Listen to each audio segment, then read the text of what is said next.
Você perguntou se o arcanjo Miguel, que nós encontramos na Bíblia em várias passagens, se o arcanjo Miguel seria Jesus.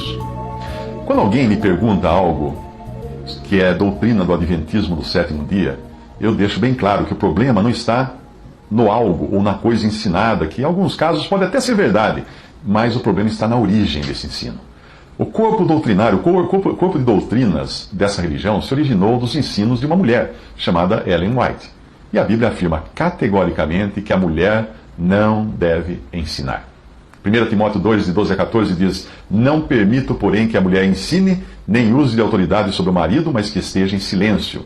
Porque primeiro foi formado Adão, depois Eva. E Adão não foi enganado, mas a mulher, sendo enganada, caiu em transgressão.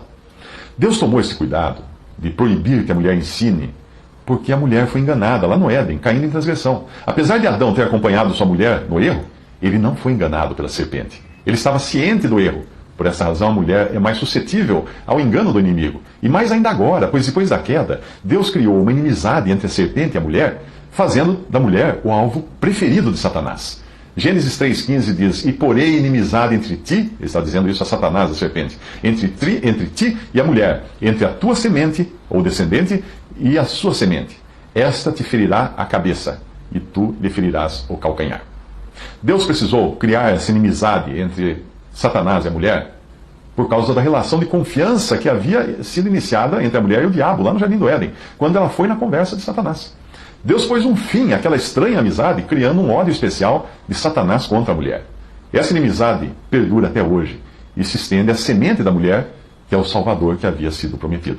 É por essa razão que em várias ocasiões nós vemos Satanás atacando particularmente crianças na Bíblia, na tentativa de impedir o nascimento do Salvador anunciado no Éden, que seria aquele prometido para esmagar a cabeça da serpente. Mas voltando à questão do adventismo do sétimo dia, você nunca terá a garantia de que os seus ensinos sejam corretos, já que a origem deles está na desobediência a uma ordem clara dada por Deus. Não permito que a mulher ensine. 1 Timóteo 2,12. Tratando agora da sua pergunta em particular, se o Senhor Jesus seria um anjo, não existe qualquer fundamento na afirmação feita pelo adventismo do sétimo dia, que coincide também com a afirmação das testemunhas de Jeová, de que o arcanjo Miguel seria Jesus. A Epístola aos Hebreus deixa clara a diferença entre anjos e Jesus. Hebreus 1, 5 a 8 diz: Porque a qual dos anjos disse jamais, Tu és meu filho, hoje te gerei? Eu lhe serei por pai, e ele me será por filho? E outra vez, quando introduz no mundo o primogênito, que é Cristo, diz: E todos os anjos de Deus o adorem. E quanto aos anjos, diz: Faz dos seus anjos espíritos e de seus ministros labareda de fogo. Mas do Filho diz: Ó Deus, o teu trono subsiste pelos séculos dos séculos. Cetro de equidade é o cetro do teu reino. Os anjos adoram Jesus, porque ele é Deus. E os anjos não são adorados em lugar nenhum da Bíblia. Em Apocalipse 19:10, o apóstolo João escreve: Eu lancei-me aos seus pés, aos pés do anjo, para o adorar, mas ele disse-me: Olha, não faças tal, eu sou o teu conservo e de teus irmãos que têm o testemunho de Jesus. Adora a Deus, porque o testemunho de Jesus é o espírito da profecia. Em Apocalipse 22, de 8 a 9, João escreve: Eu, João, sou aquele que vi e ouvi essas coisas, e havendo-as ouvido e visto, prostrei-me aos pés do anjo que mas mostrava, para o adorar. E disse-me: Olha, não faças tal, porque eu sou conservo teu e de teus irmãos, os profetas, e dos que guardam as palavras desse livro. Adora a Deus. Ao contrário dos anjos, Jesus é adorado por ser Deus, e ele não recusa adoração. Em Mateus 8:2, eis que veio um leproso e o adorou, dizendo: Senhor, se quiseres, podes tornar-me limpo. Em Mateus 9:18, dizendo-lhes ele, Jesus, essas coisas, eis que chegou um chefe e o adorou, dizendo: Minha filha faleceu agora mesmo, mas vem, põe-lhe a tua mão e ela viverá. Em João 9:38, ele disse: Creio, Senhor, e o adorou. Em Hebreus 1:6, e outra vez, quando introduz no mundo o primogênito, diz: E todos os anjos de Deus o adorem. Todos os anjos de Deus o adorem. O título arcanjo, ou arquianjo, dado a Miguel, pode ser por ele estar numa posição elevada na hierarquia que Deus criou. Mesmo assim, ele ainda está abaixo do querubim, que é Satanás. Como você encontra isso na Epístola de Judas. Judas 1:9. Mas o arcanjo Miguel, quando contendia com o diabo e disputava a respeito do corpo de Moisés, não ousou pronunciar juízo de maldição contra ele, mas disse: O Senhor te repreenda. Veja que o arcanjo Miguel não ousou repreender o diabo, mas Jesus repreendeu o diabo em diversas ocasiões. Ele repreendia demônios, ou espíritos imundos e o próprio Satanás, quando esse tentou influenciar os pensamentos de Pedro. Lá em Mateus 17:18 diz: E repreendeu Jesus o demônio que saiu dele, e desde daquela hora o menino sarou. Isso era um demônio, um espírito imundo.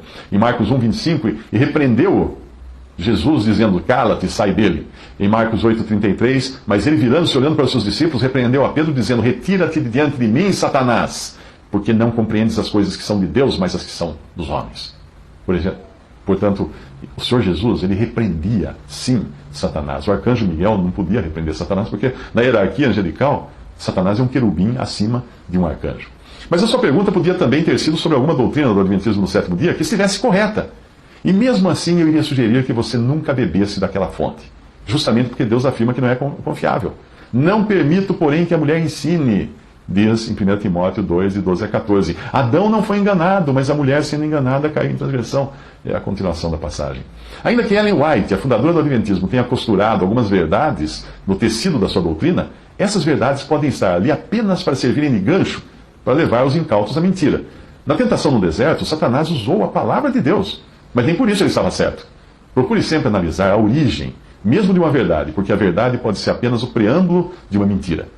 Além da ideia de que o arcanjo Miguel seria Jesus, Ellen White ensinou outros enganos. E alguns deles são: 1. O sono da alma após a morte. Porém, em Lucas 16, 23, nós não vemos ninguém dormindo. E no inferno ergueu os olhos estando em tormentos e viu ao longe Abraão e Lázaro em seu seio. Ele não está dormindo, o rico.